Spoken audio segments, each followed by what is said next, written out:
Hey everybody, my name is Ivica. Thank you so much for being on the latest episode of Iron Gaming Podcast. This is a podcast about the video game industry, entrepreneurship, gaming nostalgia, UEFN and Fortnite Creative design principles, and many more cool things I find to be in the same realm of business and creative ventures.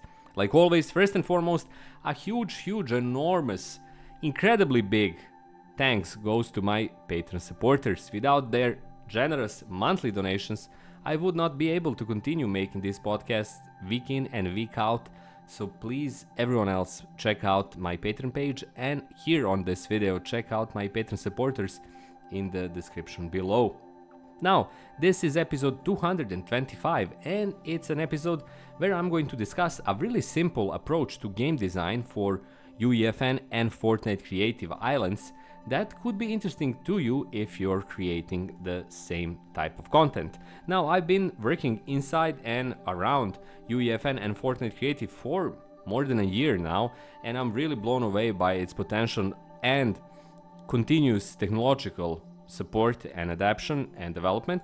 But I'm also really impressed by the fact that so many people are making so many cool things that are generating a hefty amount of money. I already discussed that in my previous episodes, but this episode is all about the concept of creating islands and what can be your kind of guiding star when it comes to game design. Now, of course, many of us always struggle with game design because we want to create something cool, we want to create something interesting, but we want to create something unique and new. Especially new is a concept that is regularly taking a big toll on newcomer game designers because they are always chasing that uniqueness and basic newness, let's call it like that, that is present in the games they're creating. However, something cool, something fun does not have to be new. Instead, it can be literally millennia old, and that's my idea here.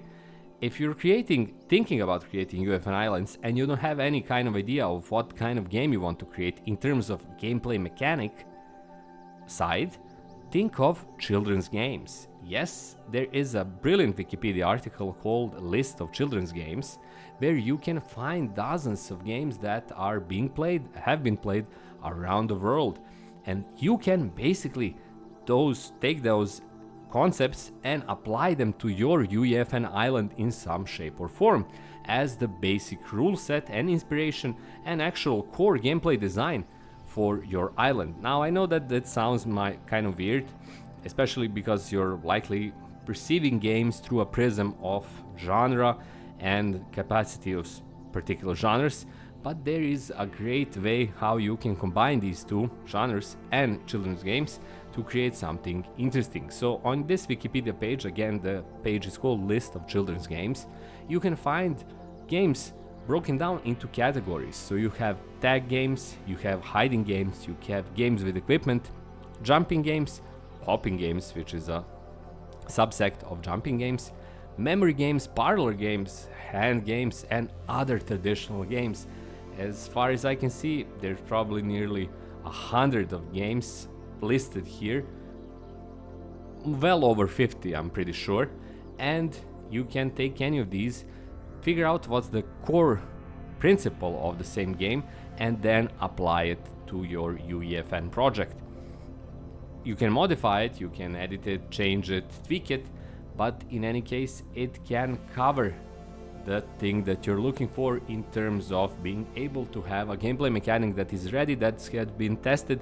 And trust me, every children's game that's been around for decades, centuries, sometimes thousands of years, has been meticulously tested and improved or streamlined in some shape or form by kids to make it as fun and as applicable as possible.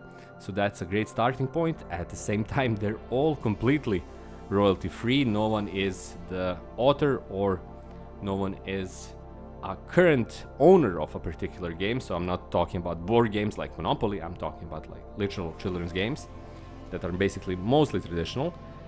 Even when they include some type of equipment or form or additional accessory that you need to use, they are still accessible to everyone and have been played for years and years. Take one of these and turn it into a UEFN experience, a multiplayer experience or co-op experience, and you'll probably already have something that is really interesting to people and familiar, but at the same time offers that fun factor, which is why people play video games in general. So there you have it. It's a pretty simple and straightforward idea. Hopefully you find it useful, hopefully you find it sensible. If you do, please try it out and let me know if you create something, and I would love to see it in Fortnite Creative. That's all for me. Thanks so much for being here. Thanks so much for listening. There's a bunch of ways how you can support me. These include buying my books on Amazon, becoming a Patreon supporter. You can see my Patreon page in the description below, as well as my links to basically Amazon, where you can buy my ebooks.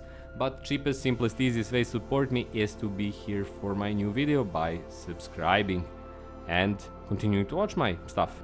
So if you do any of that, I'll be super grateful. So thanks again for watching. Thanks again to my Patreon supporters. Have a great week, and I'll talk to you in precisely 7 days from now on the new episode of I'm Gaming Podcast. Until then, bye bye.